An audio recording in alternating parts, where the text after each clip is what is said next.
Madam జరుగు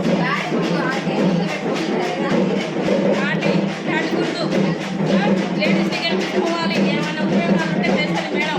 compulsory పిల్లలకైనా దేనికైనా గుర్తుపెట్టుకోండి ఆంటీ.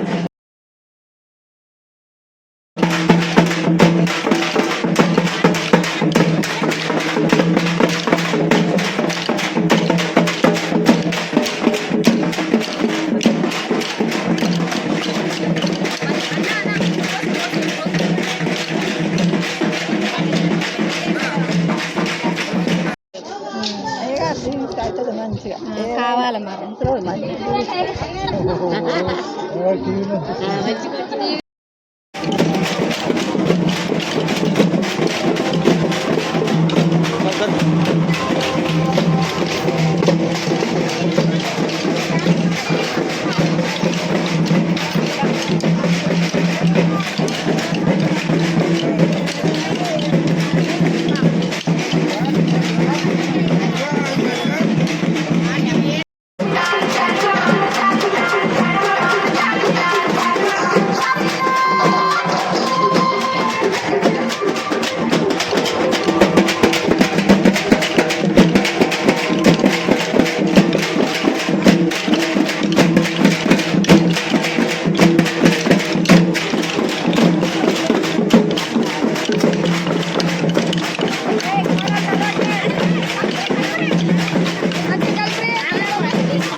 బలపరిచిన అభ్యర్థులు తమ యొక్క ఎన్నికల ప్రచారాన్ని హోరాహోరుగా కొనసాగిస్తున్నారు.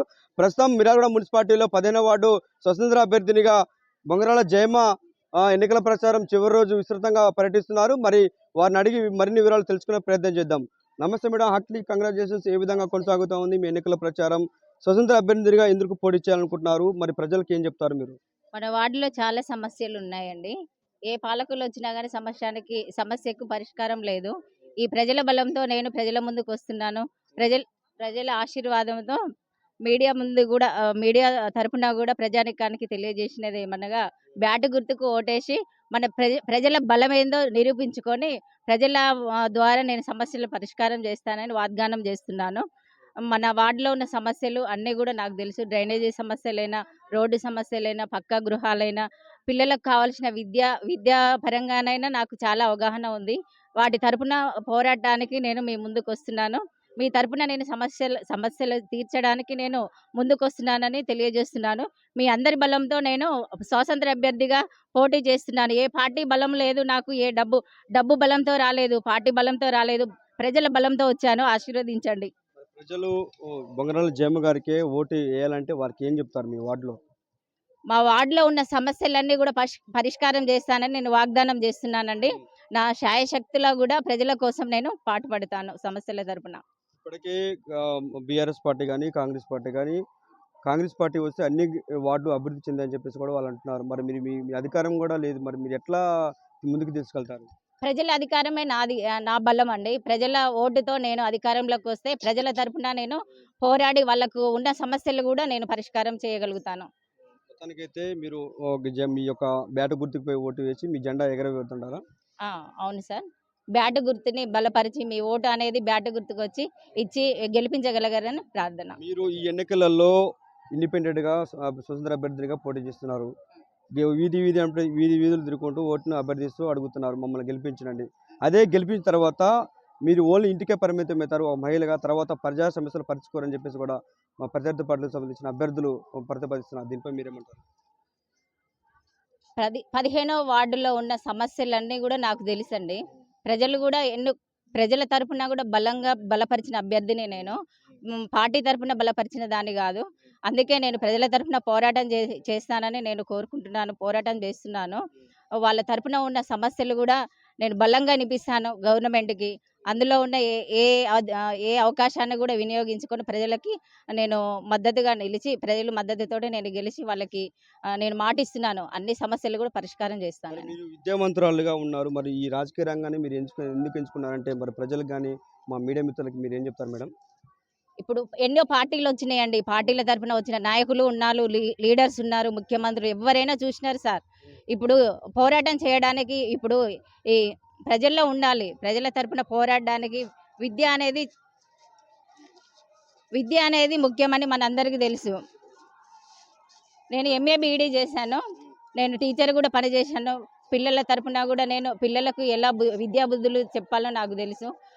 ప్రజల యొక్క సమస్యలు అనేది కూడా నాకు తెలుసు. సామాజికంగా అయినా కానీ ఇప్పుడు ఆర్థికంగా అయినా కానీ ఏ విషయం కూడా నాకు అవగాహన ఉంది. వాళ్ళ తరపున నేను పోరాటం చేస్తాను. రైట్. మొత్తానికైతే ఈ ఎన్నికలంటేనే ఎంతో కొంత వ్యయంతో కూడుకున్న పని. మరి ఎన్నికలు అంటేనే ఒక ప్రజలకు, ఓటర్లకు ఒక పండగ వాతావరణం కనిపిస్తా ఉంటది. మరి వీటిని మీరు ఏ విధంగా సమర్థించుకుంటూ వాళ్ళు బ్యాలెన్స్ చేసుకుంటూ పోతుంటారు? ఇంతకుముందు చూసిన ఎన్నికలు వేరండి. మా వార్డులో చూసే ఎన్నికలు వేరు. ప్రజల బలంతో వస్తున్నాను నేను. ఆర్థిక బలంతో కాదు. డబ్బుని అనేది పక్కకు పెట్టి ప్రజా బలంతో నేను ముందుకొస్తున్నాను. వాళ్ళ ఆశీర్వాదంతో నేను ముందుకొస్తున్నాను. నన్ను గెలిపించండి. మరి మీ ప్రత్యర్థులకు ఏం చెప్పాలనుకుంటున్నారు మేడం? ఈ ఎన్నికల ద్వారా ఇటు రాష్ట్రంలో హోరాహోరీగా కొనసాగుతున్న ఈ ఎన్నికలు మరి వారికి మీరు ఇచ్చే సమాధానం ఏం చెప్తారు మరి? పార్టీలకు నేను సమాధానం చెప్పేది ఏం లేదండి. ప్రజల తరపున నేను పోరాటం చేయడానికి ముందుకొస్తున్నాను. ప్రజల మద్దతే నా మద్దతు, నా గెలుపు కూడా. రైట్. మొత్తానికైతే మహిళలు గృహానికి పరిమితం అనేది వెనకటి రోజులండి. ఇప్పుడు ఏదైనా కానీ సాధించగలరు మహిళలనేది ఇప్పటి రోజుల్లో కనిపిస్తున్న విషయము. ఇప్పుడు వెనకటి రోజుల్లో చదువు అనేది లేదు. ఇప్పుడు పీజీలు, డిగ్రీలు, పీహెచ్డీలు చేసి కూడా మహిళలు అనేది ఉన్నత విద్య అయినా ఉన్నత అభివృద్ధి కూడా చేస్తున్నారు. కనిపిస్తుంది మీకు. మరి మీ వార్డులో మీరు ఇప్- గెలుస్తారంటారు. నేను గెలిచినాక ప్రజాబలంతో గెలుస్తానని నేను ఆశిస్తున్నాను. గెలిచినాక కూడా వార్డు తరపు నుంచి నేను 15వ వార్డులో గల్లీకి తిరిగి సమస్యలు ఏమున్నాయో నేను ప్రజల ద్వారా నేను విన్నవించుకుంటాను. గవర్నమెంట్ తరపున నేను వెళ్ళి వాళ్ళ నిధులైనా ఏదైనా సేకరించి నేను పోరాటం చేస్తాను. ఇది మొత్తానికైతే ఇది చూసుకున్నట్టయితే మిర్యాలగూడ పట్టణంలో 15వ వార్డు స్వతంత్ర అభ్యర్థినిగా పోటీ చేస్తున్నటువంటి బొంగరాల జయమ్మ ఎంతో చదువుకున్న విద్యావంతురాలని నాకు ఓటు వేసి ఒకసారి గెలిపిస్తే వార్డుని అనేక రంగాలలో ముందుకు తీసుకుపోతానని చెప్పేసి కూడా వారు ధీమా వ్యక్తం చేస్తున్నారు. ఏదైనా